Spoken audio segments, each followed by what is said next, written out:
Hi guys and welcome back to the channel Deepak Yadav Education. Welcome to the Daily Hindu News and Editorial Analysis of 24th of July 2022. तो guys आज है तारीख 24 जुलाई 2022 और है Sunday. देखेंगे आज के द हिंदू कंप्लीट न्यूज़पेपर को।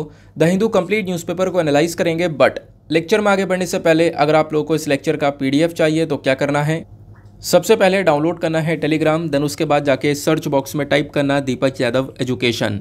As you can see guys आप लोग को ये वाला चैनल मिल जाएगा, इस पर क्लिक करना और जाकर इस चैनल को ज्वाइन कर लेना।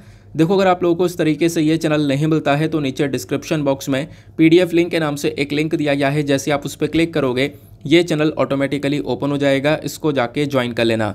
ज्वाइन करने से फ़ायदा क्या होगा, यहाँ पर डेली बेसिस पर लेक्चर का पीडीएफ मिल जाता है, डेली करंट अफेयर के वीडियो का पीडीएफ मिल जाता है और डेली बेसिस पर बहुत सारे डिजिटल नोट्स मिल जाते हैं। नाउ बढ़ते हैं आगे बढ़ने से पहले हमेशा की तरह हम लोग अपने लेक्चर को एक मैप के क्वेश्चन के साथ स्टार्ट करेंगे। तो आज आप सभी लोगों को मैप में जाकर देखना है बाबा बुदान हिल्स को कहाँ पर है ये एग्जैक्टली लोकेटेड, अच्छे से मैप में देखना। देन उसके बाद आकर नीचे कमेंट सेक्शन में टाइप करना, जिससे कि आप लोग इसको लंबे समय तक याद रख पाओगे। साथ ही साथ एक क्वेश्चन सॉल्व करेंगे जो कि यूपीएससी प्रीवियस ईयर साल 2008 के प्रीलिम्स में पूछा गया था। डेली बेसिस पर हम लोग यहाँ पर एक प्रीवियस ईयर क्वेश्चन को भी सॉल्व करते हैं। काफ़ी सिंपल सा क्वेश्चन है। क्वेश्चन क्या बोलता है, in which one of the following locations is the ITER project to be build. देखो नीचे ऑप्शन में काफ़ी सारे जगह के नाम दिए गए हैं, कौन सी जगह पर जो ये आइटर प्रोजेक्ट है वो बन रहा है। आइटर क्या है, यह है इंटरनेशनल थर्मोन्यूक्लियर एक्सपेरिमेंटल रिएक्टर। अब ऑप्शन ए बोलता है नॉर्थ स्पेन, ऑप्शन बी बोलता है southern France, option C eastern Germany या फिर ऑप्शन डी सदर्न इटली। तो इसका सही आंसर आप सभी लोगों को नीचे कमेंट सेक्शन में देना है। एटलीस्ट सभी को इसमें पार्टिसिपेट करना है, जैसा मैं आप लोगों से डेली बेसिस पर बोलता हूं। बाय द वे इसका जो करेक्ट आंसर है वो मैंने आपको टेलीग्राम पर प्रोवाइड करवा दिया है, वहां से भी चेकआउट कर सकते हो। अदरवाइज वहां पर आंसर नहीं मिलता है तो भी कोई परेशान होने की जरूरत नहीं है। वीडियो के लास्ट में इसके करेक्ट आंसर का डिस्कशन हम लोग करेंगे। तो चलो शुभारंभ करते हैं और चलते हैं सबसे पहले आर्टिकल की तरफ। देखो यहाँ पे वेस्ट बंगाल स्कैम के बारे में बहुत ज़्यादा चर्चा हो रही है। इनफैक्ट फ्रंट पेज पर भी एक छोटा सा आर्टिकल आ चुका है जिसका आप लोगों ने थंबनेल भी देखा। पहले मैं आपको एक छोटा सा वीडियो दिखाता हूं, फिर उसके बाद में इस आर्टिकल का डिस्कशन हम लोग करेंगे।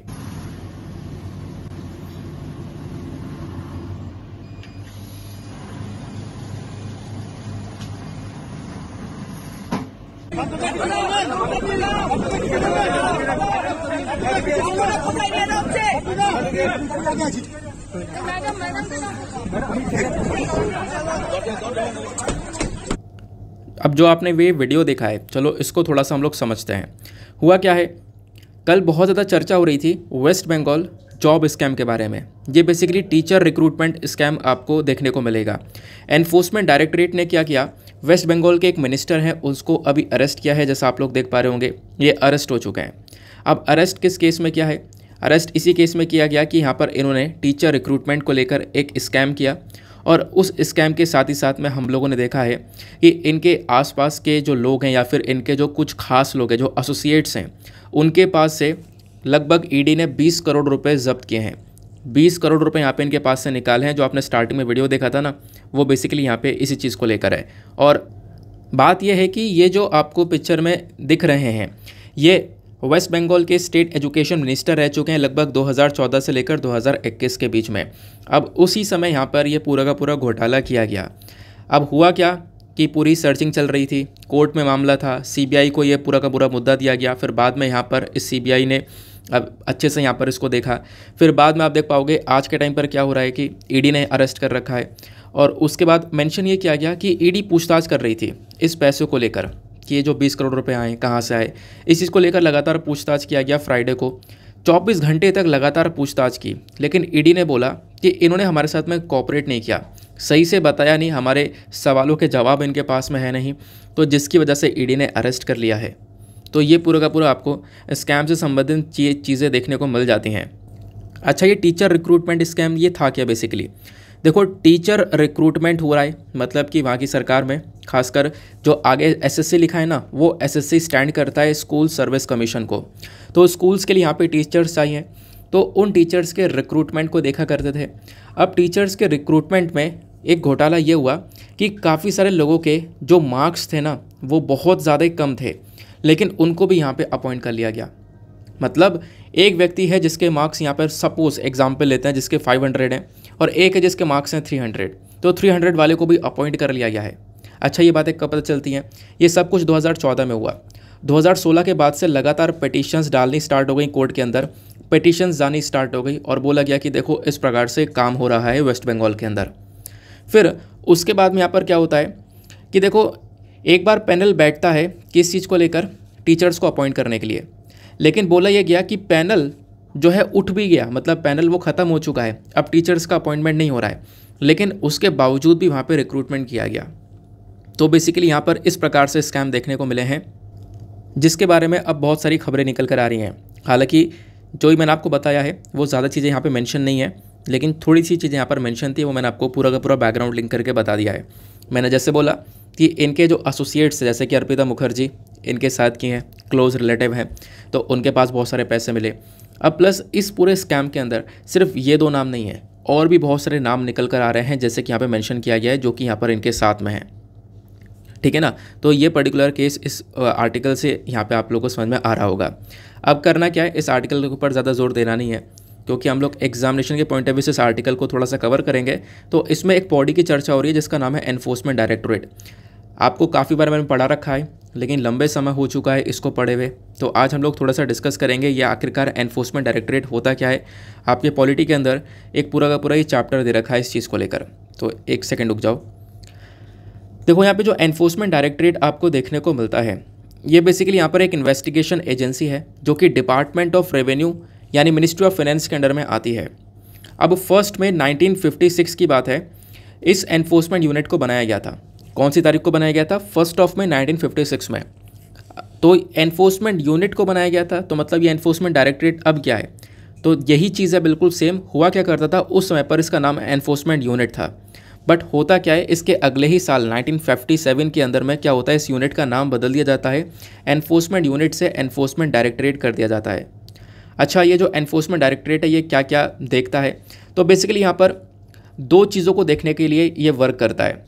आप कह सकते हो 2 लॉस को ये लागू भी करता है, जैसे कि एक हो गया फेमा और एक हो गया PMLA। अब ये फेमा और PMLA क्या है, देखो इसको समझो। ये है फॉरेन एक्सचेंज मैनेजमेंट एक्ट, यानी जो भी फॉरेन एक्सचेंज है उसको लेकर जो भी इश्यूज़ होते हैं उसको देखने का काम करता है ईडी। दूसरा यहाँ पर आपको PMLA देखने को मिलेगा, that is prevention of money laundering act 2002, यानी जो मनी लॉन्ड्रिंग के केसेस आते हैं उसको देखने का काम करता है ईडी। तो बेसिकली ये 2 चीज़ें देखने का बहुत ज़्यादा काम करता है, यानी कि आप कह सकते हो पैसे से संबंधित जो भी बड़े बड़े स्कैम्स हो रहे हैं उनको देखने का भी काम करता है एनफोर्समेंट डायरेक्टोरेट। अच्छा, फॉरेन एक्सचेंज तो आपको समझ में आ गया कि हाँ फॉरेन एक्सचेंज के मामले में जो भी यहाँ पे इश्यूज़ आ रहे हैं उसको देख रहा है, लेकिन मनी लॉन्ड्रिंग अभी भी सही से समझ में नहीं आया। तो मनी लॉन्ड्रिंग क्या है? देखो मनी लॉन्ड्रिंग में होता क्या है कि एक इंसान ब्लैक मनी को जो है वो वाइट मनी में कन्वर्ट कर देता है, इसको हम लोग मनी लॉन्ड्रिंग बोलते हैं। अच्छा, तो ब्लैक मनी मतलब कि आप सिंपल सी कह सकते हो मनी लॉन्ड्रिंग एक ऐसा प्रोसेस है जहाँ पर एक व्यक्ति ने गलत तरीके से पैसा कमाया, क्रिमिनल एक्टिविटी से यहाँ पर पैसा कमाया। अब वो क्रिमिनल एक्टिविटी कुछ भी हो सकती है, ड्रग ट्रैफिकिंग, टेररिस्ट फंडिंग, और भी बड़े बड़े स्कैम्स हो सकते हैं, स्मगलिंग हो गया, कुछ भी चीज़ हो सकती है, घूसखोरी हो गई, फ्रॉड स्कीम्स के थ्रू यहाँ पे पैसा खींच लेना, ये कुछ भी क्रिमिनल एक्टिविटीज़ के थ्रू अगर कोई पैसा कमाता है और उस पैसे को फिर लेजिटिमाइज बता देता है, यानी कि हाँ यार ये लीगल मनी है, मैं इसको वाइट मनी में कन्वर्ट कर देते हैं, ठीक है ना। तो अब जब इसको वाइट मनी में कन्वर्ट कर दिया जाता है तो बेसिकली वो पूरा का पूरा जो प्रोसेस है वो मनी लॉन्ड्रिंग कहलाता है। तो उस मनी लॉन्ड्रिंग को टैकल करने के लिए भी जो एनफोर्समेंट डायरेक्टोरेट है वो वर्क करता है। तो एनफोर्समेंट डायरेक्टोरेट क्या है, कौन सी मिनिस्ट्री के अंडर में आता है, क्या क्या काम है, कौन से 2 लॉस को इम्प्लीमेंट करता है, ये सारी चीज़ें मैंने आपको बता दी हैं। ये कुछ बेसिक सा डेटा था जो कि आपको ध्यान में रखना है, प्रीलिम्स के अंदर क्वेश्चंस बनते रहते हैं। आगे आते हैं।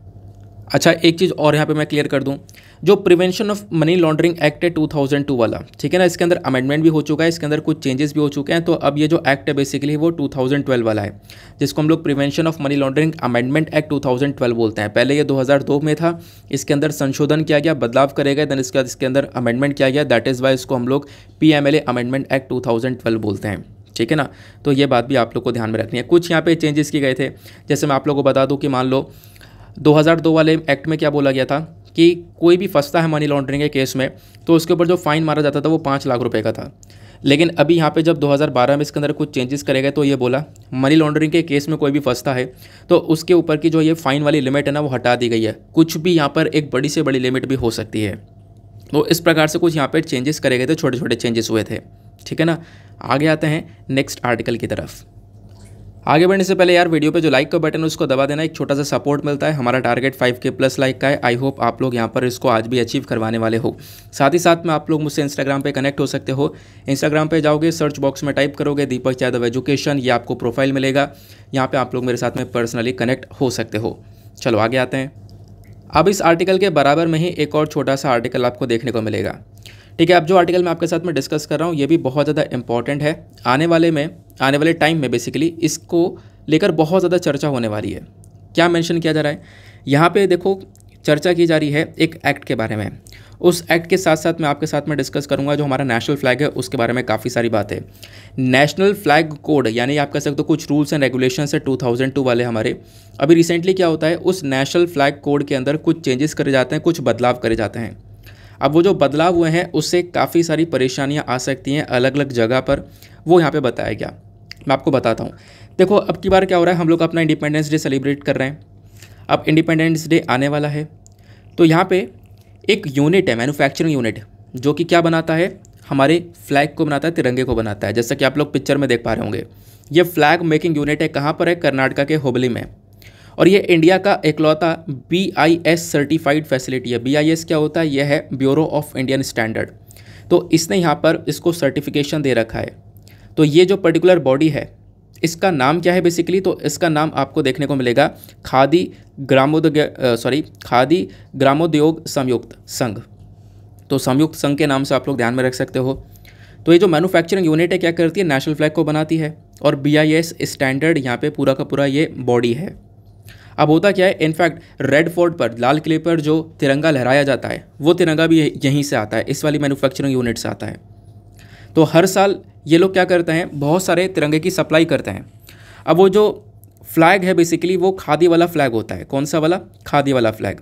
बताया ये जाता है कि इनका हर साल लगभग जुलाई के एंड तक, क्योंकि अगस्त में हम लोग यहाँ पे 15 अगस्त को सेलिब्रेशन करेंगे, तो उससे पहले जुलाई के लास्ट तक ही यहाँ पे ये बहुत सारे फ्लैग को लगभग 2.5 करोड़ तक के, मतलब ये जो अमाउंट है, इतने अमाउंट तक के जो ट्राई कलर्स उनको डिस्पैच कर दिया करते थे।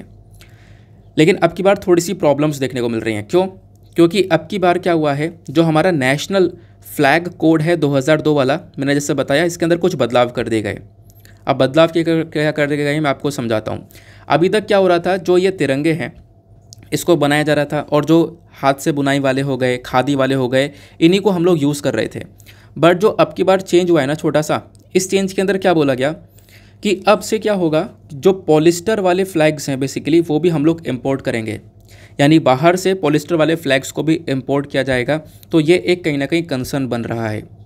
दैट इज़ वाई आप लोगों ने इस पर्टिकुलर आर्टिकल का हेडिंग भी देखा होगा कि जो अब की बार रूल्स ने पॉलिस्टर फ्लैग्स को अलाउ किया है उसको वापस से हटा दिया जाए, ऐसा यहाँ पर ये पर्टिकुलर मैन्युफैक्चरिंग यूनिट बोलती है, जो कि फ्लैग्स को बनाती है। उन्होंने बोला कि देखो यार, जो रूल्स एंड रेगुलेशंस लेकर आए गए हैं इनको वापस से हटा दिया जाए। क्योंकि अब की बार का जो ये संयुक्त संघ है, इनका टारगेट था कि लगभग 5 करोड़ तक की सप्लाई करने वाले थे फ्लैग्स की। लेकिन अब ये कुछ नए रूल्स एंड रेगुलेशंस आ चुके हैं जो कि कहीं ना कहीं संयुक्त संघ के लिए एक बहुत बड़ा शॉक कर रहा। इसको, इस पर्टिकुलर मैन्युफैक्चरिंग यूनिट को शॉक कर दिए इस रूल्स ने, जो भी यहाँ पर चेंजेस करे गए। ठीक है ना, तो ये बातें यहाँ पर बताई गई। आई होप आपको काफ़ी अच्छे से ये पूरा का पूरा इशू समझ में आ चुका है, क्या है मुद्दा। अब देखो मैं आपको कुछ नेशनल फ्लैग कोड के बारे में बता देता हूँ। इंपॉर्टेंट बातें, आर्टिकल का बैकग्राउंड पढ़ना बहुत ज़्यादा ज़रूरी है। तो हुआ क्या, हमारी केंद्र सरकार ने जो एक तरीके से हमारा 2002 का फ्लैग कोड ऑफ इंडिया है इसके अंदर कुछ बदलाव करे। अभी तक क्या हो रहा था, हम लोग खादी वाले फ्लैग्स का इस्तेमाल कर रहे थे या फिर जो हाथ के बुनाई वाले फ्लैग्स हैं उनका यूज़ कर रहे थे। बट अब से क्या होगा, जो मतलब आप कह सकते हो कि मशीन से बने हुए पॉलिस्टर नेशनल फ्लैग है ना, उनकी मैन्युफैक्चरिंग भी होगी और उनको इम्पोर्ट भी किया जाएगा। ये बेसिकली यहाँ पर एक चेंज किया गया था। अब मैं आपको थोड़ा सा इंडियन फ्लैग के हिस्ट्री के बारे में बताता हूँ, ये भी कुछ इंपॉर्टेंट डेटा है। इंडियन फ्लैग को अडॉप्ट किया गया था एक मीटिंग के दौरान, और वो मीटिंग थी कॉन्स्टिट्यूएंट असेंबली की। ये हुई थी 22 जुलाई 1947 में। तो इसी टाइम पर इंडियन फ्लैग को अडॉप्ट किया गया। जो हमारा नेशनल फ्लैग था पहला वाला, सबसे पहला वाला, वो मतलब अलग तरीके से दिखता था। जैसे आज के टाइम पे हमारे पास तिरंगा है, ऊपर सैफ्रॉन कलर है, फिर वाइट है, फिर उसके बाद में नीचे ग्रीन है और फिर उसमें ब्लू कलर का बीच में चक्र बना हुआ है। ऐसा फ्लैग आप लोग देखते हो। बट जो स्टार्टिंग में सबसे पहला नेशनल फ्लैग था ना, उसमें 3 अलग अलग हॉरिजॉन्टल स्ट्रिप्स जाती थी, 3 पट्टियाँ थी रेड येलो ग्रीन की। ठीक है, तो येलो कलर हुआ करता था, वाइट नहीं हुआ करता था स्टार्टिंग में। धीरे धीरे यहाँ पर फ्लैग्स के अंदर चेंजेस होते रहे और चेंजेस होते होते फिर उसके बाद फाइनली हम लोगों ने यहाँ पर इस तिरंगा को अडॉप्ट किया था। होता क्या है, 1921 में जो हमारे फ्रीडम फाइटर है पिंगली वेंकैया साहब, ये महात्मा गांधी जी से मिलते हैं और अपना जो डिज़ाइन है फ्लैग का वो देते हैं। फिर उसके बाद में उस डिज़ाइन को आगे बढ़ाया जाता है और फिर अप्रूव किया जाता है। देन फाइनली यहाँ पे हमारे जो एक तरीके से तिरंगा है इसको अडॉप्ट कर लिया जाता है।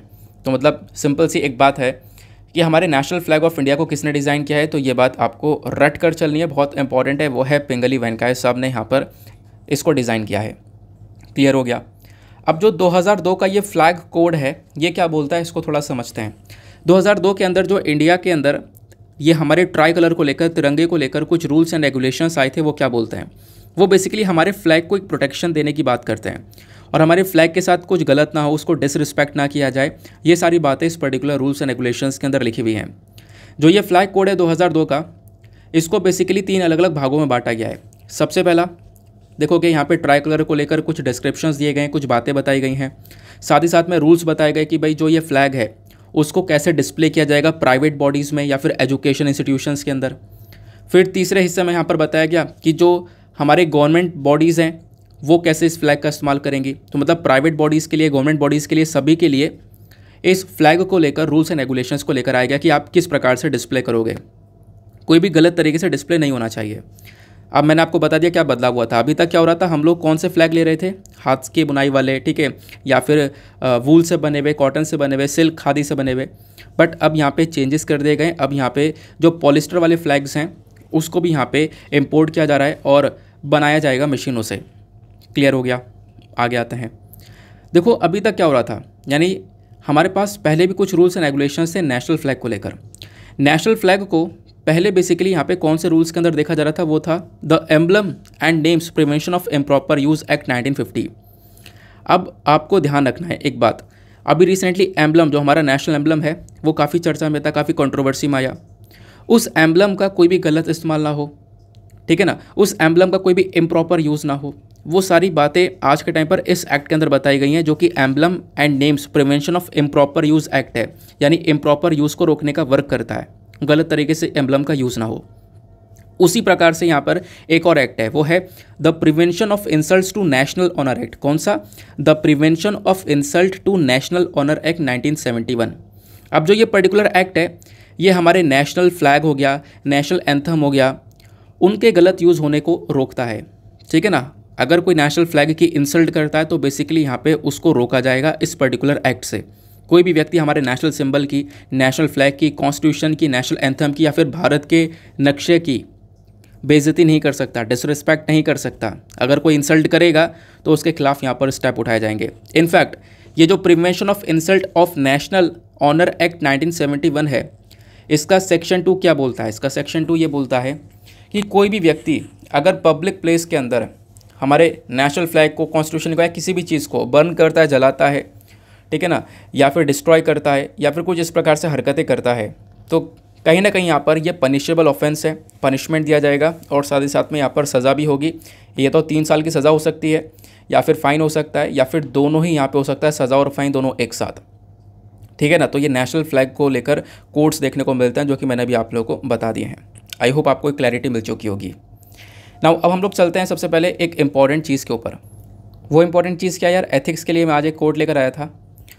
आप लोग काफ़ी हद तक यहाँ पे डिमांड कर रहे थे सर एथिक्स के लिए कुछ कोड्स लेकर आओ, तो आज यहाँ पर एक कोड लेकर आया था।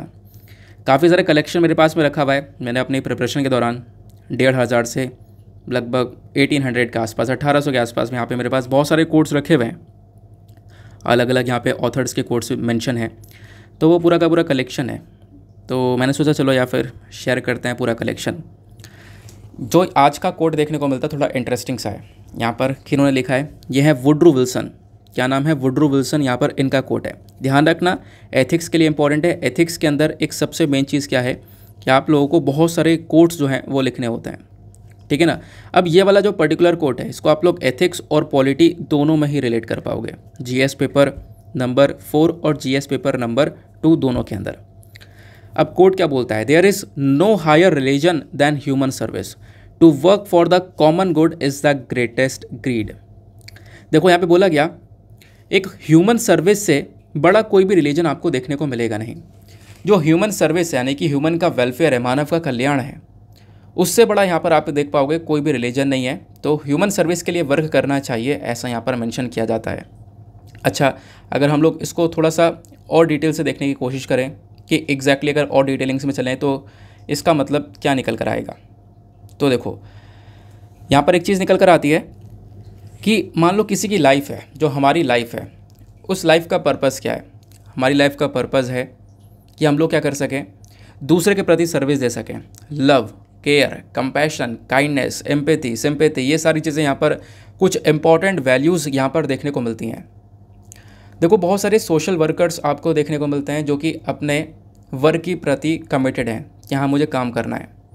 हमने देखे एक बड़े बड़े सोशल वर्कर्स, मदर टेरेसा निकल कर आई, ठीक है ना, बहुत अलग अलग सोशल वर्कर्स निकल कर आए जिन्होंने एक अनकंडीशनल लव दिखाया, आप कह सकते हो ह्यूमन सर्विस के प्रति काम किया।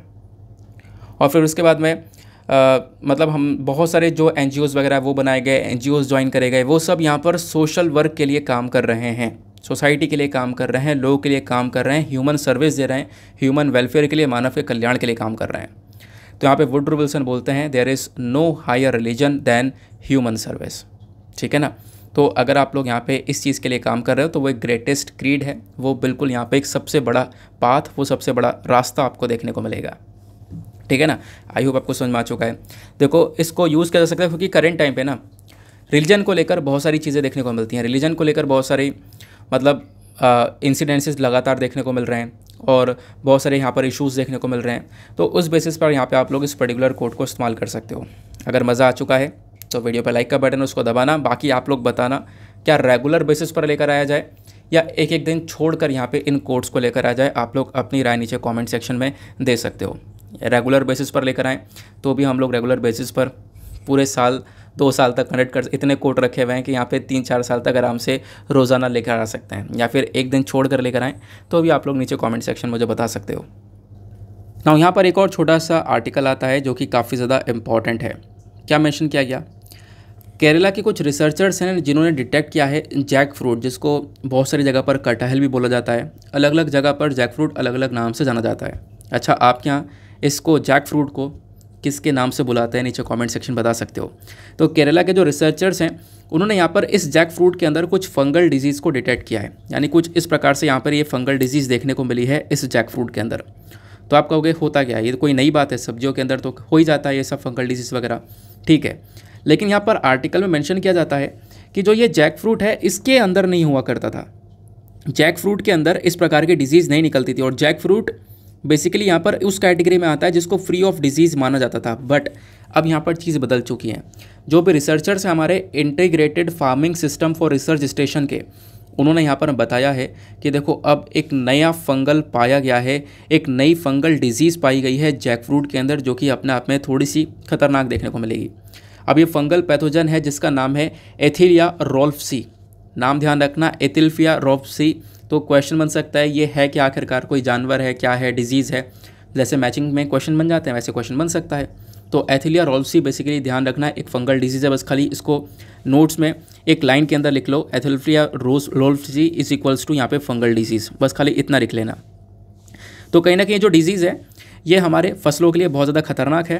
लेकिन अभी तक क्या था, ये जो कटहल है, ये जैक फ्रूट है, इसके अंदर कोई भी डिजीज़ नहीं हुआ करती थी, इसको हम लोग डिजीज़ फ्री बोला करते थे। बट अब यहाँ पे इसको डिजीज़ फ्री नहीं बोला जाएगा। और परहैप्स, रिसर्चर्स ने बोला है परहैप्स मतलब शायद पहली बार ऐसा देखने को मिला है कटहल के अंदर, मतलब पहली बार केरला के अंदर कुछ इस प्रकार से ये चीज़ें पाई गई हैं, या फिर कटहल के अंदर कुछ इस प्रकार से जो फंगल डिजीज़ है वो पहली बार देखने को मिली है, ऐसा भी यहाँ पर मेंशन किया जा रहा है। आई होप आपको क्लैरिटी मिल चुकी है। अब चलो हम लोग इस जैक फ्रूट के बारे में कुछ शॉर्ट सा डेटा है उसको भी कवर कर लेते हैं। जैक फ्रूट को लेकर इंडिया का क्या कनेक्शन देखने को मिलेगा। देखो एक इंपॉर्टेंट बात है, इंडिया जो है ना जैक फ्रूट का एक सबसे बड़ा प्रोड्यूसर है पूरे दुनिया भर में। हम लोग बहुत सारे जैक फ्रूट को प्रोड्यूस करते हैं। सबसे ज़्यादा कहाँ पे ग्रो किया जाता है, वेस्टर्न घाट्स में। यानी आप मैप ड्रॉ करोगे इंडिया का तो आपको नीचे वेस्टर्न घाट्स देखने को मिल जाते हैं, इधर ईस्टर्न घाट्स देखने को मिल जाते हैं।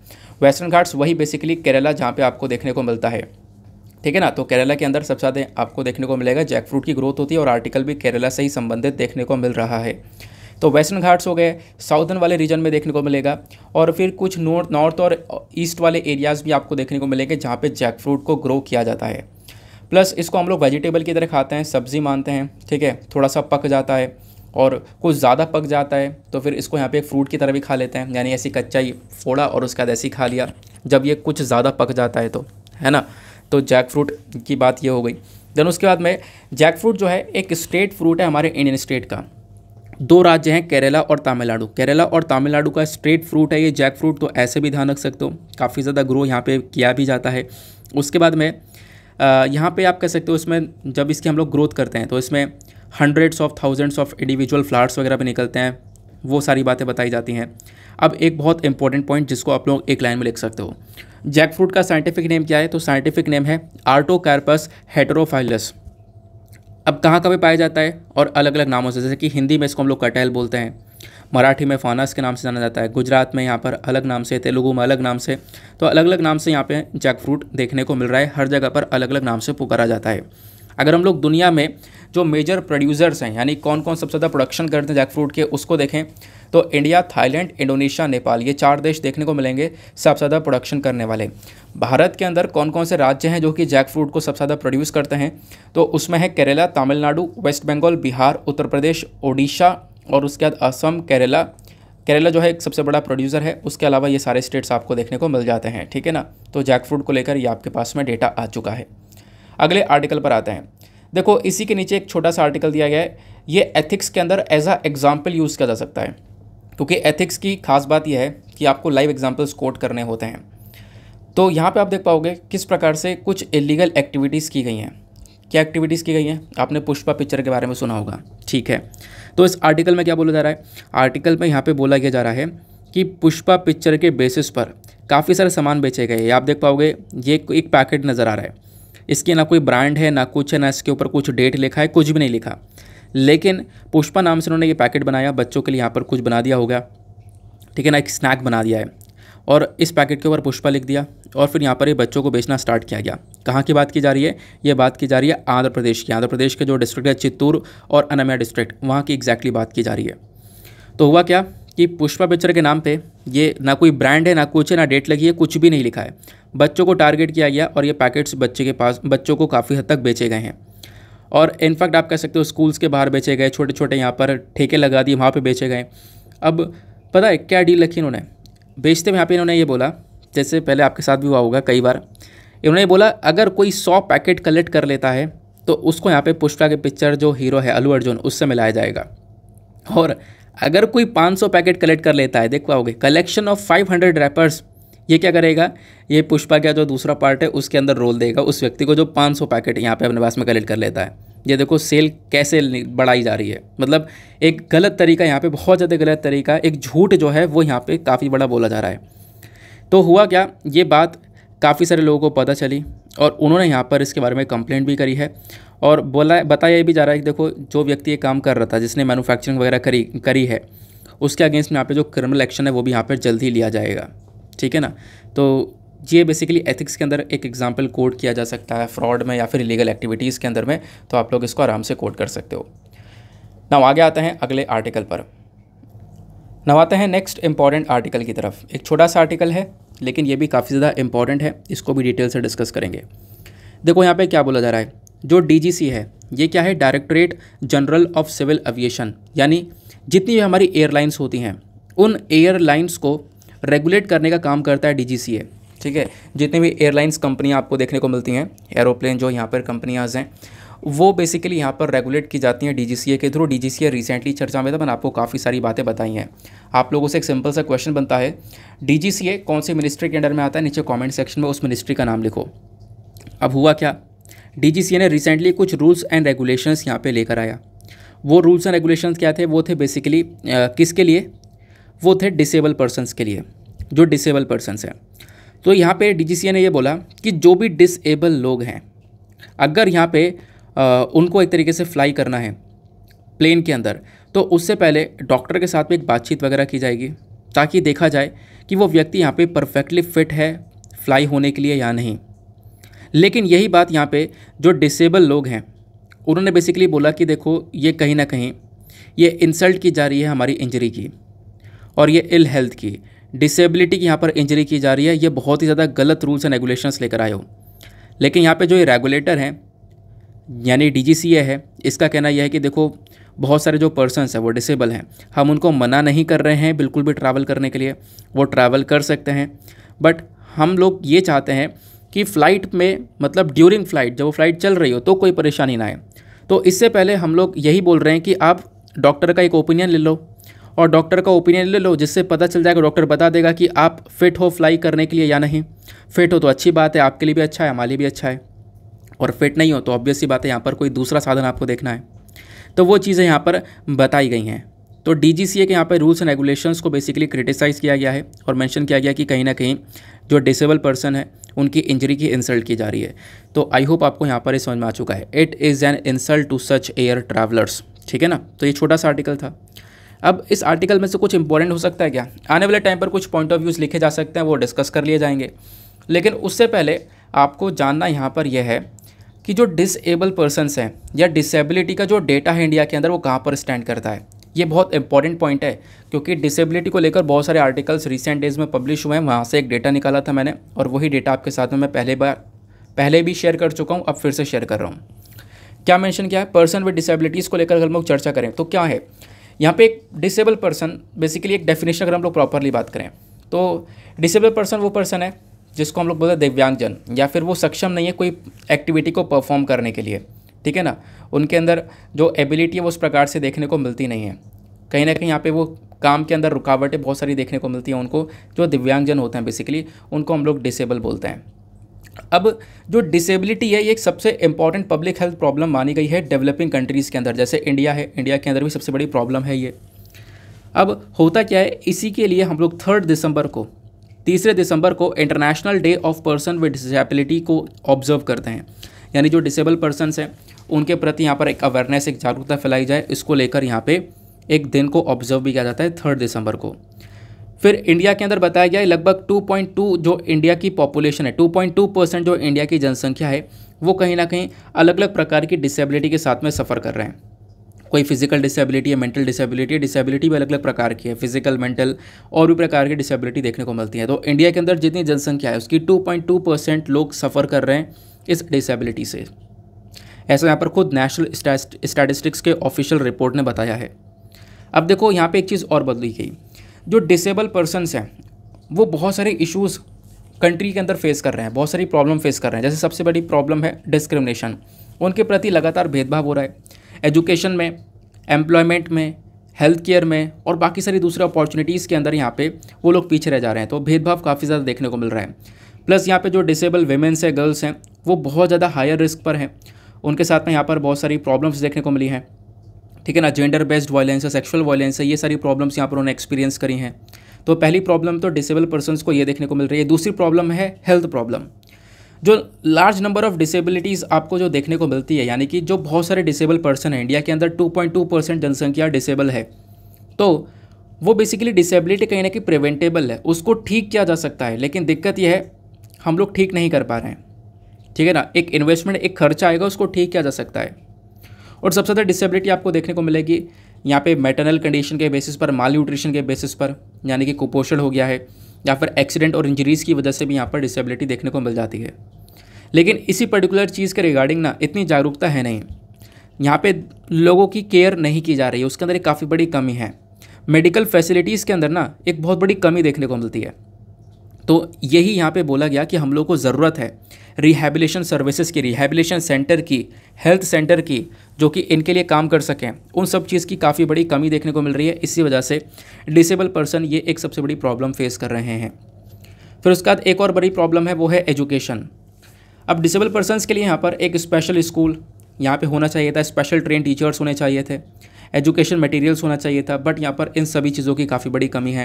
देन एम्प्लॉयमेंट सेक्टर, यानी रोज़गार में जब आप लोग देखोगे तो बहुत सारे जो डिसेबल पर्सनस हैं, ठीक है ना, उनको रोज़गार बहुत कम मिला है as compare to the general population, ऐसा भी डेटा बोलता है। फिर बहुत सारे डिसेबल पर्सनस को लेकर हमारे पास में प्रॉपर डेटा तो अवेलेबल भी नहीं है। जो ऊपर का डेटा है वो हमारे पास आ गया, कुछ और डेटा भी है जो गहराई में है, वो डेटा हमारे पास है ही नहीं तो फिर सिचुएशन और ज़्यादा वर्स्ट कंडीशन में देखने को मिल जाती है। बाकी संविधान के अंदर डिसेबल पर्सनस को लेकर क्या क्या प्रोविजंस हैं, देखो कॉन्स्टिट्यूशन की जब हम लोग बात करते हैं तो आर्टिकल 41 जो है हमारा जो कि DPSP है, यानी directive principles of state policy. तो DPSP का जो आर्टिकल 41 है वो बोलता है कि देखो यहाँ पे सभी के पास में राइट टू वर्क है, राइट टू एजुकेशन है, राइट टू पब्लिक असिस्टेंस है, ठीक है ना। ये सॉरी ये सभी के पास में राइट्स देखने को मिलते हैं। तो बेसिकली यहाँ पे जो चर्चा की जाती है वो डिसेबल पर्सनस की भी चर्चा की जाती है, चाहे वो डिसेबल हो चाहे वो जैसा भी हो, सभी लोगों के पास में राइट्स हैं, ठीक है ना। बाकी यहाँ पर एक बात और ध्यान रख सकते हो, जो ये डिसेबल पर्सनस को रिलीफ दिया जाए, ठीक है ना, डिसेबल पर्सनस के लिए जो भी चर्चा है ना वो हमारे 7th शेड्यूल के स्टेट लिस्ट के अंदर मेंशन है। 7th शेड्यूल के अंदर आपको 3 लिस्ट देखने को मिलती हैं, स्टेट लिस्ट, यूनियन लिस्ट और कंकरेंट लिस्ट। स्टेट लिस्ट के अंदर जो सब्जेक्ट है वहाँ पे राज्य सरकार कानून बनाती है, यूनियन लिस्ट के अंदर जो सब्जेक्ट है वहाँ पे हमारी केंद्र सरकार कानून बनाती है, कंकरेंट लिस्ट के अंदर जो सब्जेक्ट है वहाँ पे हमारी स्टेट और यूनियन दोनों मिलकर कानून बनाते हैं। तो जो डिसेबल वाला यहाँ पर पोर्शन आपको देखने को मिल रहा है वो बेसिकली यहाँ पर स्टेट लिस्ट के अंदर में आता है, ठीक है ना। तो ये भी बहुत इंपॉर्टेंट सा पॉइंट था। आगे आते हैं अगले आर्टिकल पर, देन आएंगे पेज नंबर 9 पर, दैट इज़ वर्ल्ड सेक्शन। देखेंगे दुनियादारी में क्या चल रहा है। अब यार देखो, सबसे पहला आर्टिकल तो कल ये वाला मैंने आपके साथ में डिस्कस किया था। इस आर्टिकल मैंने आपको कल क्या बताया था कि रशिया और यूक्रेन दोनों को बीच में यहाँ पर एक डील करवाई गई। दोनों के बीच में डील किसने करवाई? यूनाइटेड नेशन ने। यूनाइटेड नेशन के जो सेक्रेटरी जनरल हैं एंटोनियो गुटेरेस वो थे, प्लस टर्किश प्रेसिडेंट थे, ठीक है ना, अर्दोगन। तो टर्की और UN था, दोनों के बीच में यहाँ पे आप कह सकते हो रशिया और यूक्रेन का जो है एक अच्छी सी डील वगैरह हो जाती है। डील किस चीज़ को लेकर होती है? देखो करंट टाइम पे क्या हो रहा है ना, दुनिया भर में बहुत सारी कमियां, बहुत सारी प्रॉब्लम देखने को मिल रही हैं। सबसे पहली बात, दुनिया भर में इन्फ्लेशन बहुत ज़्यादा है, ठीक है ना। सिर्फ एक कंट्री के नहीं, पूरे दुनिया भर के अंदर इन्फ्लेशन आपको देखने को मिलेगा। और इसी यहाँ पर अगर हम लोग देखें इन्फ्लेशन के बाद एक सबसे बड़ी प्रॉब्लम निकल कर आती है फूड क्राइसिस, ठीक है ना। खाने को लेकर भी एक बहुत बड़ी प्रॉब्लम देखने को मिल रही है। खाने के जो दाम है वो भी लगातार इंक्रीज़ हो रहे हैं। अब जब हम लोग खाने की बात करते हैं तो इसमें सबसे बड़ी चीज़ आती है निकल कर वीट, गेहूँ। और गेहूँ को सबसे ज़्यादा प्रोड्यूस कौन करता है? तो सबसे ज़्यादा प्रोड्यूसर, सबसे बड़े प्रोड्यूसर और एक्सपोर्टर गेहूँ के रशिया और यूक्रेन हैं, ठीक है ना। अब हुआ क्या, रिसेंटली फरवरी के मंथ में रशिया ने यूक्रेन को इन्वेड किया, रशिया ने लगातार यूक्रेन को अटैक किया, तो दोनों के बीच में वॉर चलने लगा। अब वॉर चला तो इंटरनेशनल मार्केट के अंदर जो इनके देश से निकलकर गेहूं आया करता था वो गेहूं इंटरनेशनल मार्केट तक नहीं पहुंचा। इनके देश से सनफ्लावर निकल कर आता था, सनफ्लावर ऑयल जो निकल कर आता था वो भी यहाँ पे इंटरनेशनल मार्केट तक नहीं पहुंचा। तो इंटरनेशनल मार्केट में और ज़्यादा हलचल मच गई, ये चीज़ें नहीं मिल पा रही थी। बहुत सारी कंट्रीज़ यहाँ पे अलग अलग जगह से ट्रेड करने की कोशिश कर रही थी।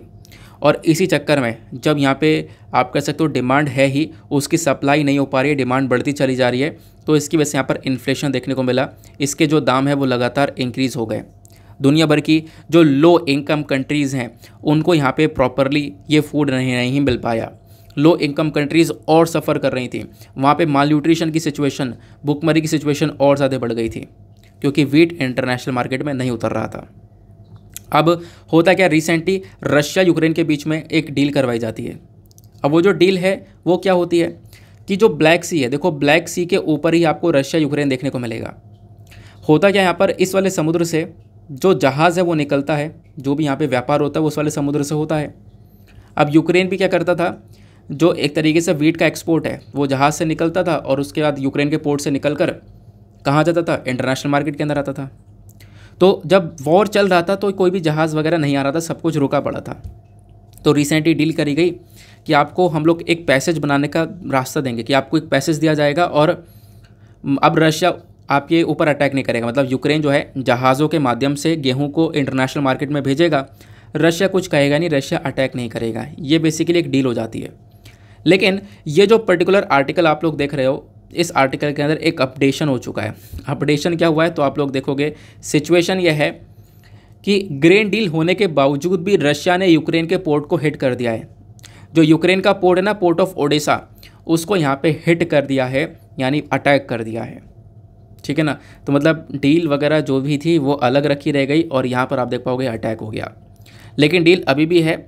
और हालांकि जो यूनाइटेड नेशन के जो सेक्रेटरी हैं एंटोनियो गुटेरेस, उन्होंने निंदा भी की है और बोला है रशिया से, रशिया ने बिल्कुल गलत किया है और इन दोनों से बोला कि अपनी डील पर स्टिक रहो, डील पर यहाँ पे रुके रहो, क्योंकि इससे बहुत सारी जो देश हैं उनको एक रिलीफ मिलेगा, उनको बहुत आराम मिलेगा, उनके पास में खाना पहुँचेगा, सस्ते दाम में पहुँचेगा।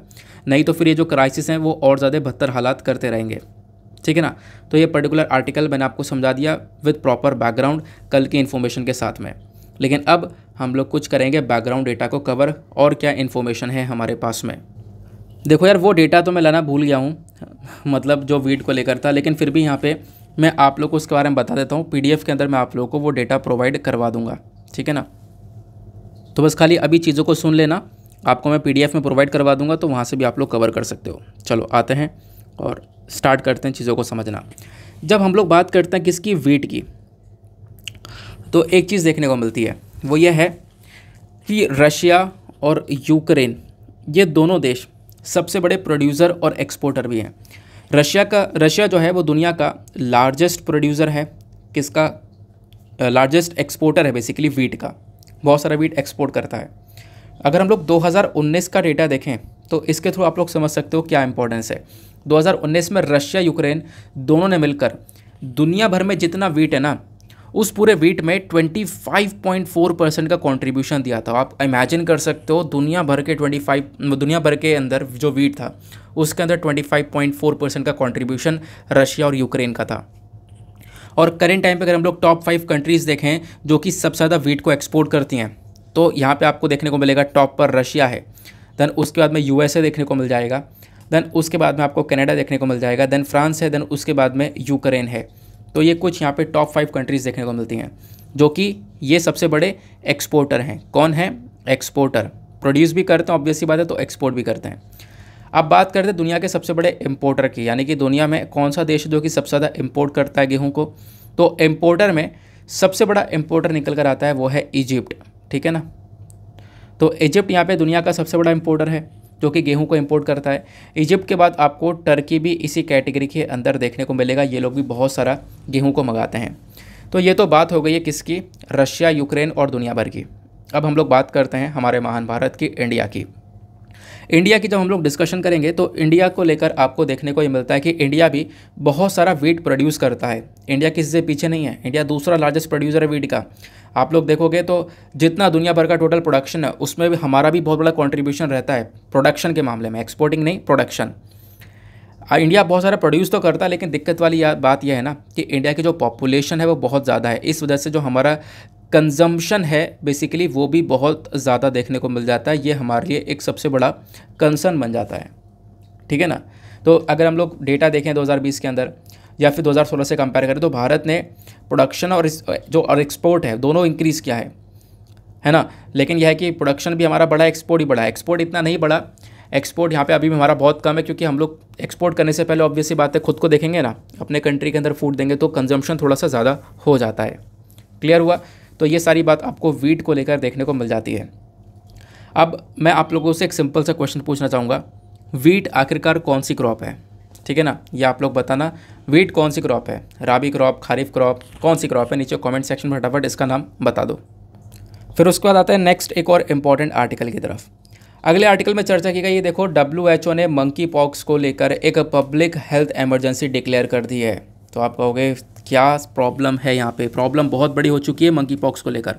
मंकी पॉक्स के बारे में बहुत अच्छे से पढ़ के जाना एग्ज़ाम के अंदर, ये बहुत ज़्यादा चर्चा में है और आने वाले टाइम पे चर्चा में होने वाला है। ऐसे ही कोविड-19 को एक पब्लिक हेल्थ इमरजेंसी डिक्लेयर किया था।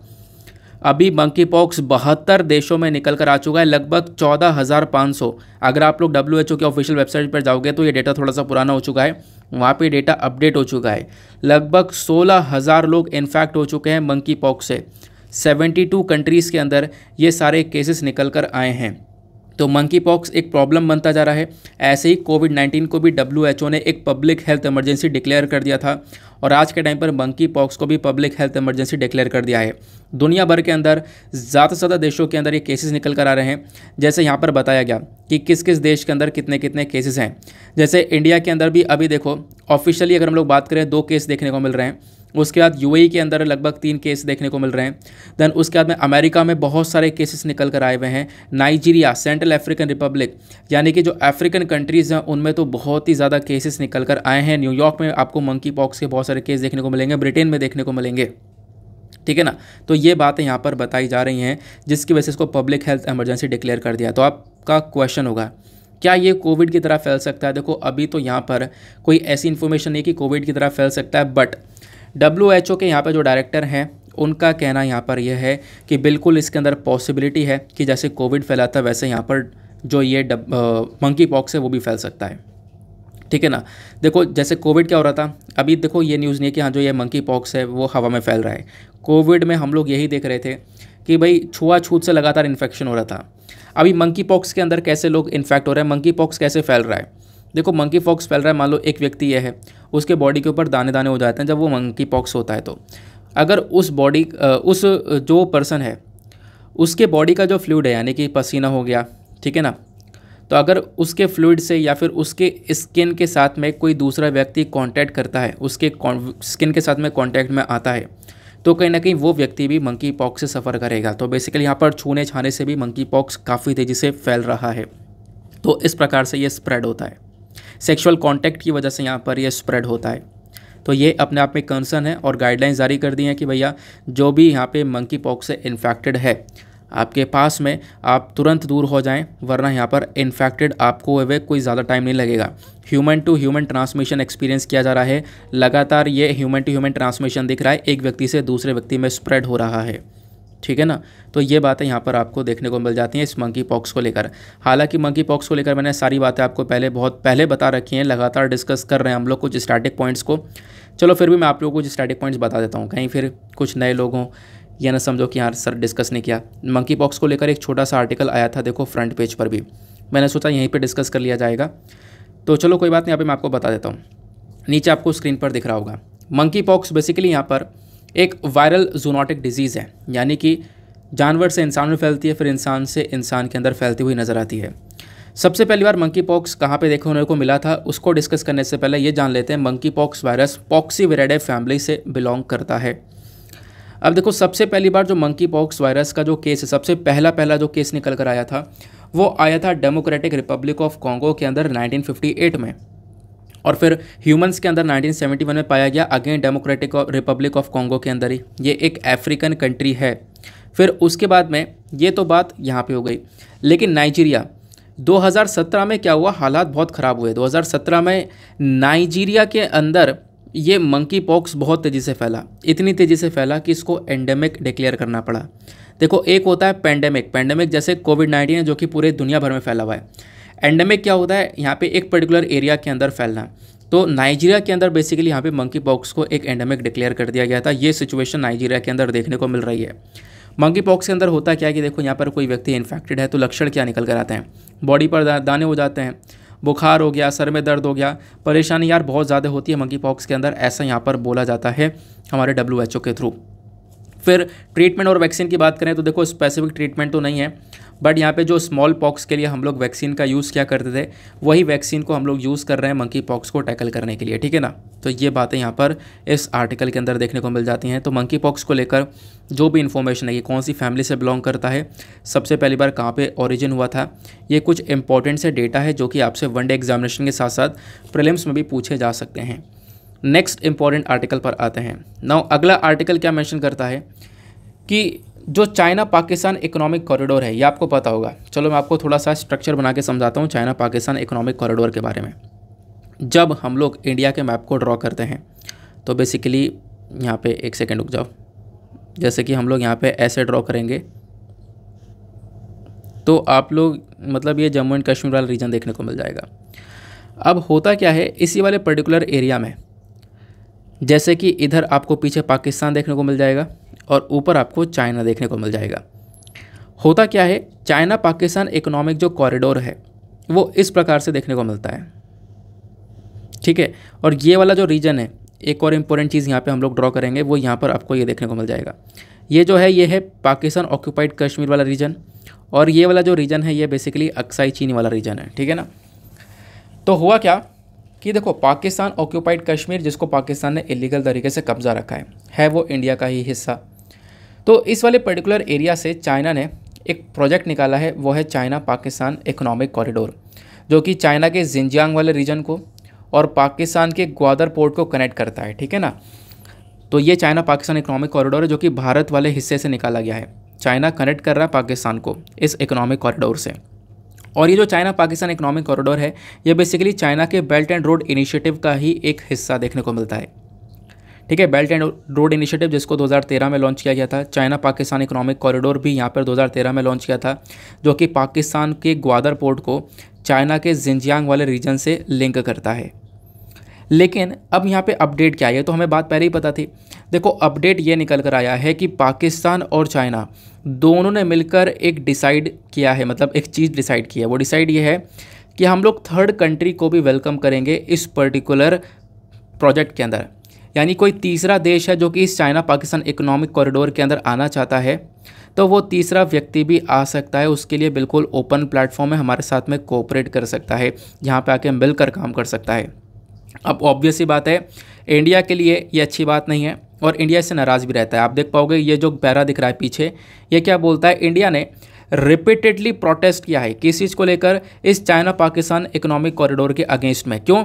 क्योंकि ये हमारे वाले हिस्से से पूरा का पूरा कॉरिडोर निकाला गया है। भाई पीछे से निकाल लो, वो आपको हेल्प करेगा। हमारे वाले हिस्से से यहाँ पर निकाला गया है, और जो कि अगेन यहाँ पे भारत के लिए काफ़ी बड़ा कंसर्न भी देखने को मिलता है। ठीक है ना।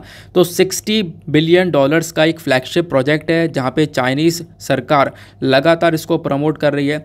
इनफैक्ट जो चाइना के प्रेसिडेंट है शी जिनपिंग, इन्होंने काफ़ी ज़्यादा इसको प्रमोट किया है, चाइना पाकिस्तान इकोनॉमिक कॉरिडोर को।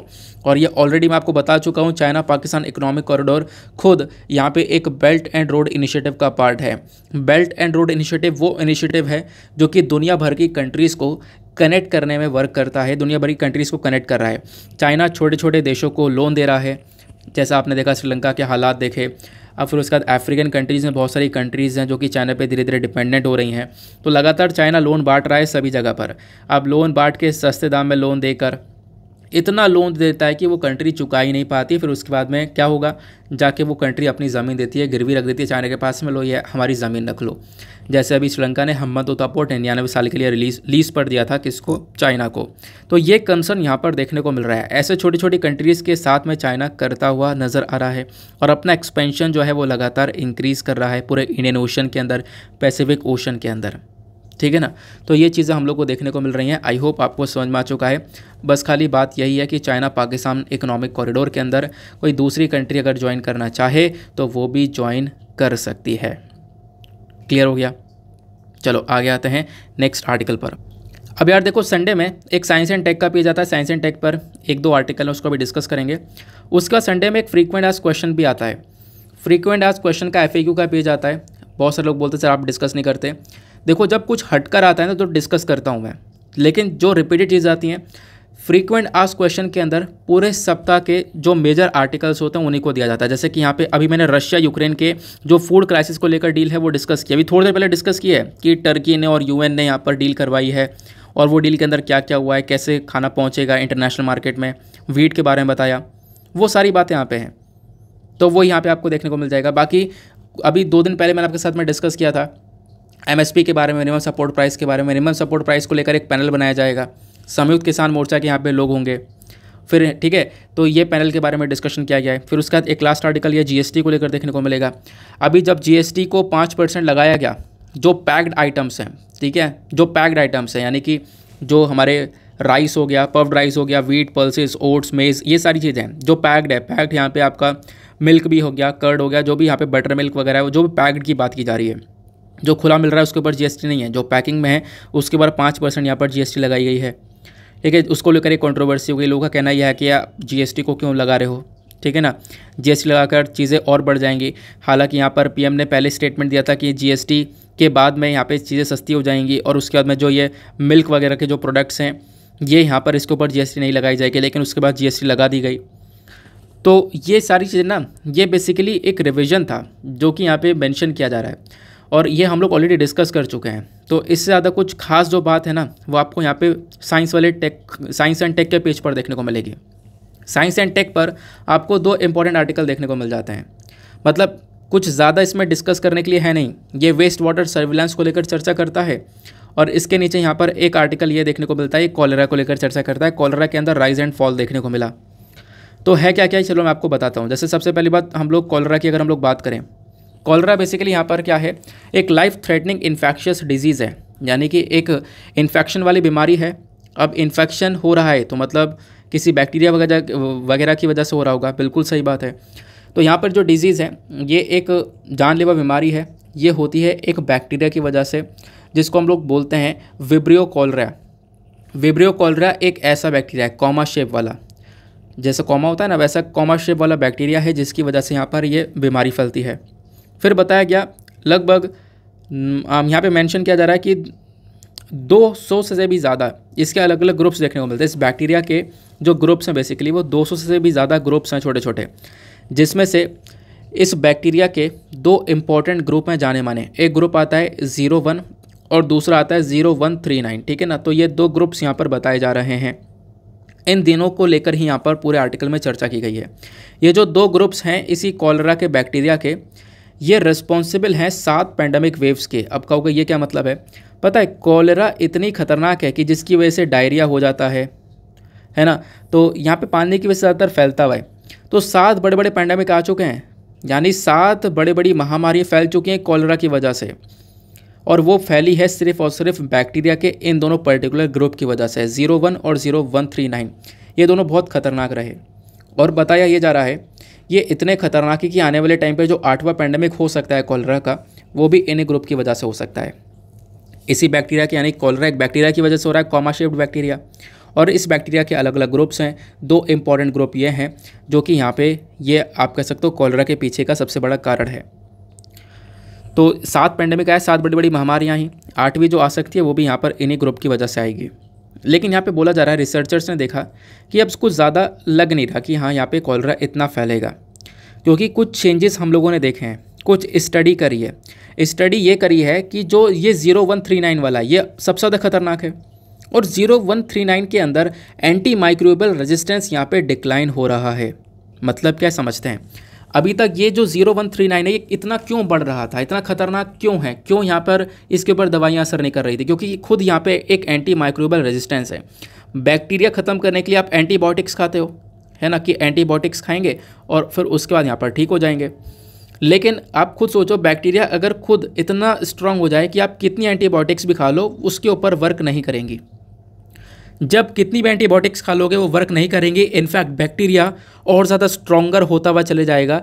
तो यही जो केस है इसको हम लोग एंटी माइक्रोबियल रेजिस्टेंस के नाम से जानते हैं। काफ़ी बार इसके ऊपर मैंने आपके साथ में मेंस आंसर राइटिंग भी करवा रखी है। तो वो वाली कंडीशन देखने को मिलती है 0139 के अंदर। तो रिसर्चर्स ने यहाँ पे पाया यह है कि जो एंटी माइक्रोबियल रेजिस्टेंस का जो इसके अंदर एक फीचर देखने को मिल रहा था वो बेसिकली कहीं ना कहीं डिक्लाइन हो रहा है, कहीं ना कहीं यहाँ पर कम हो रहा है, और यही कहीं ना कहीं एक फैक्टर बना है कि कॉलरा लगातार कम होता नज़र आ रहा है। कॉलरा एक टाइम पे काफ़ी बड़ा था, जैसे मैंने आपको बताया 1992 तक सिचुएशन बहुत ही ज़्यादा ख़राब थी, डरते थे लोग कॉलरा से। 7 बड़े बड़े पेंडेमिक आए थे, लेकिन वो सब आज के टाइम पर डिक्लाइन हो चुके हैं। रीज़न क्या है? ये जो ग्रुप हैं जो बड़े बड़े, ये यहाँ पर 2 ग्रुप जो हैं जो मेजरली यहाँ पर जिसकी वजह से कॉलरा फैल रहा था, तो इसमें सबसे खतरनाक ये था। तो ये बेसिकली यहाँ पे कम होता हुआ नज़र आ रहा है। तो ये चीज़ यहाँ पे पता लगाई गई है। कैसे पता लगाई गई? तो यहाँ पे इसके ऊपर हम लोग स्टडी कर रहे हैं। 1993 से लेकर 2015 तक हम लोगों ने ये जो कलेक्शन है इसका किया। इस सीरो ग्रुप का कलेक्शन करने के बाद में लगातार स्टडी की जा रही थी। तो यहाँ पे पता लगाया गया कि जो एंटी माइक्रोबियल रेजिस्टेंस है वो लगातार कम होता हुआ नज़र आ रहा है, ठीक है ना। तो ये चीज़ें यहाँ पर नोटिस की गई हैं। आई होप आप लोगों को काफ़ी अच्छे से सारी चीज़ समझ में आ चुकी हैं। इसी की वजह से यहाँ पर जो कॉलरा है वो थोड़ा सा डिक्लाइन हो रहा है। तो rise and fall of cholera bacteria lineage क्या है समझ में आ गया होगा। तो ये छोटा सा आर्टिकल था। उसके बाद इसके ऊपर एक और साइंस एंड टेक का आर्टिकल है। यार इसमें तो मतलब ये बात भी डिस्कस करने लायक नहीं है, कुछ भी नहीं है। ये यहाँ पे बात करता है वेस्ट वाटर सर्विलांस। देखो होता क्या, वेस्ट वाटर नाम से समझ में आ रहा होगा, गंदा पानी की बात की जा रही है। इंडस्ट्री से बहुत सारा वेस्ट वाटर निकल रहा है, बहुत सारी जगह से वेस्ट वाटर गंदा पानी निकल रहा है। तो यहाँ पे जो वेस्ट वाटर सर्विलांस है ना, ये बहुत इंपॉर्टेंट है। अगर गंदे पानी के अंदर पहले से निगरानी रखी जाए, निगरानी मतलब यहाँ पर उसको टेस्टिंग कर ली जाए, तो उसमें बहुत सारे वायरस पाए जाते हैं। तो उसी के थ्रू हम लोग चीज़ों को रोक सकते हैं। तो इस पर्टिकुलर आर्टिकल में बताया गया वेस्ट वाटर सर्विलांस ने ना हमें कुछ चीज़ें बताई हैं, कुछ रिवील किया है कोविड-19 को लेकर। वो क्या है वो समझते हैं। तो क्या हुआ, कुछ यहाँ पे गंदे पानी को ट्रीट किया गया, उसकी टेस्टिंग की गई है, और टेस्टिंग करने के बाद में क्या होता है, वहाँ पे कुछ ना कुछ वायरस वगैरह पाए जाते हैं उस गंदे पानी के अंदर, उस इन्फेक्टेड पानी के अंदर।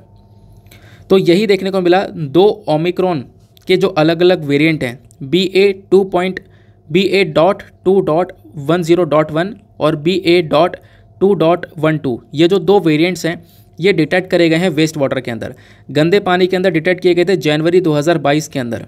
तो ऐसा यहाँ पे बोला गया है।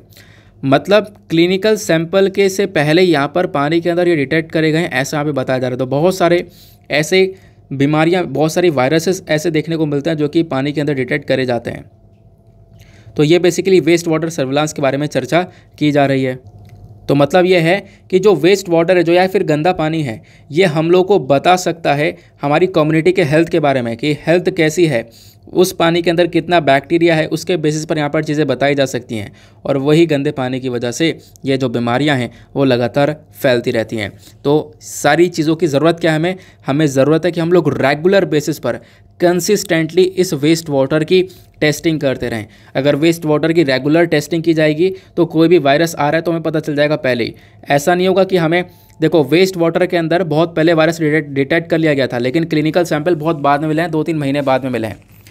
तो यहाँ पे एक अच्छा तरीका है वेस्ट वाटर सर्विलांस। अगर आप लोग गंदे पानी का ट्रीटमेंट रेगुलर बेसिस पर करते रहोगे, टाइम टू टाइम यहाँ पे करते रहोगे, तो अपने आप को अपडेट रखोगे। ऐसा नहीं कोई बीमारी फैल रही है, लोग पानी पी के, मतलब उस गंदे पानी से बीमारियाँ फैल रही हैं, उस गंदे पानी के अंदर वायरस बहुत पहले से है और आपको मिल रहा है 2 महीने बाद। तो ऐसा ना हो, इसके लिए वेस्ट वाटर सर्विलांस होना रेगुलर बेसिस पर टाइम टू टाइम होना बहुत ज़्यादा ज़रूरी है। ठीक है ना। तो ये यहाँ पर एक छोटा सा पर्टिकुलर आर्टिकल था। आई होप आपको ये भी क्लियर हो चुका है। क्लियर हो गया। तो ये छोटी सी इन्फॉर्मेशन थी, साइंस एंड टेक का भी इन्फॉर्मेशन हम लोगों ने कवर कर लिया है। बाकी आप आज कुछ भी नहीं है, इकोनॉमिक सेक्शन पर यहाँ पे कुछ भी डिस्कस करने के लिए नहीं है। फिर उसके बाद में प्रोफाइल्स में आते हैं। तो यहाँ पे संडे में प्रोफाइल का पेज आता है, कुछ इंपॉर्टेंट पर्सनैलिटी के प्रोफाइल दिए जाते हैं। अब ये सऊदी अरेबिया के यहाँ पर प्रिंस देखने को मिलेंगे, मोहम्मद बिन सलमान। ये रिसेंटली चर्चा में था। क्यों? क्योंकि जो US के प्रेसिडेंट है जो बाइडन, वो यहाँ पे पूरा का पूरा ये जो मिडिल ईस्ट है इसकी विजिट पर गए, इजराइल गए। ठीक है, मोहम्मद बिन सलमान के पास से गए, यहाँ पे मिलकर आए।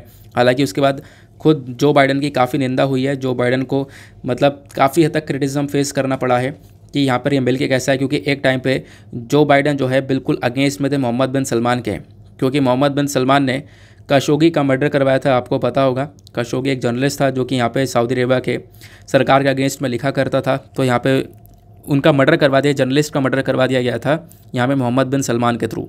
तो इसकी निंदा, बहुत कड़ी निंदा की थी जो बाइडन ने।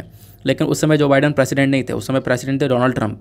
तो यहाँ पे डोनाल्ड ट्रंप के अगेंस्ट में तो ऑब्वियस सी बात है। तो जो बाइडन बोल रहे थे कि डोनाल्ड ट्रंप की जगह मैं होता तो यहाँ पे सऊदी अरेबिया से ना सारे रिलेशन ख़त्म कर देता।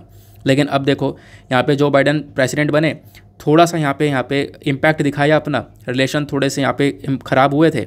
लेकिन अभी क्या हुआ, थोड़े दिनों पहले विजिट पर गए और जाकर यहाँ पर सऊदी अरेबिया के जो ये मोहम्मद बिन सलमान हैं, इनके साथ में हाथ भी मिलाया, काफ़ी सारी बातचीत भी करी है।